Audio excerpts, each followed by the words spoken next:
और जब ये डॉलर्स इन बैंक अकाउंट्स में पहुंच जाते तो यहां से अरमगान का दूसरा खेल शुरू होता था।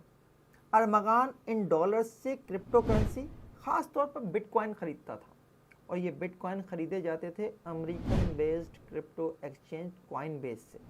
अरमगान ने अमेरिकन क्रिप्टो एक्सचेंज कॉइनबेस पर भी कई वॉलेट्स खोल रखे थे, और इन वॉलेट्स के लिए जो ईमेल इस्तेमाल हुए हैं उनसे एक नया नाम सामने आया, सरवत हुसैन का।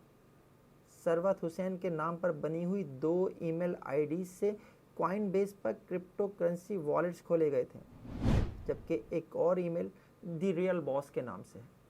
अरमगान कॉइनबेस से खरीदे हुए ये बिटकॉइन आगे अपने मुख्तलिफ क्रिप्टो वॉलेट्स पर ट्रांसफ़र कर देता था, और ये क्रिप्टो वॉलेट्स बनाए गए थे कॉइन फैक्ट्री पीके के नाम से, P2P एक्सचेंज पैक्सफुल और नोवंस पर।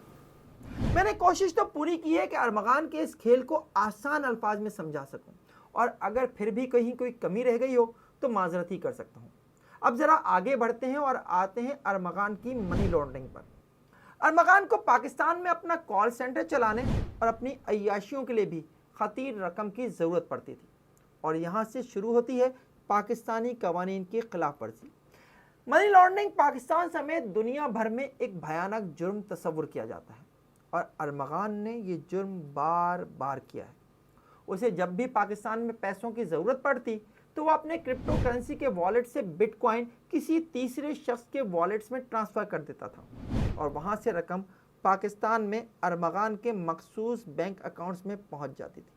आपको याद होगा, कौमी असम्बली की कायमा कमेटी के एक इजलास में FIA की जानिब से ऐसे 40 बेनामी अकाउंट्स की डिटेल्स पेश की गई थी जो मुख्तलिफ पाकिस्तानी बैंकों में थे, और इन अकाउंट्स में 17 अरब रुपए से ज़ायद की ट्रांजैक्शंस सामने आई थी, और इन्हीं अकाउंट से अरमगान के 3 मुलाजमीन के अकाउंट्स में करोड़ों रुपए ट्रांसफ़र होने का भी उस वक्त इंकशाफ हुआ था।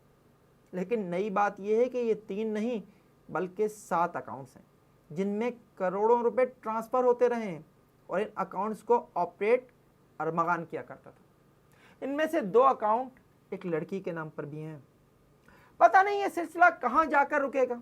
अरमगान के इस केस में बताने के लिए अभी भी बहुत कुछ है। ये 7 अकाउंट्स किसके हैं, और एक क्रिप्टो करेंसी P2P एक्सचेंज से अरमगान के वॉलेट्स की मिलने वाली डिटेल्स में क्या है। अरमगान ने मनी लॉन्ड्रिंग के जरिए जो पैसा पाकिस्तान मंगवाया उससे उसने क्या खरीदो फरोख्त की, ये सारा रिकॉर्ड भी मेरे पास है।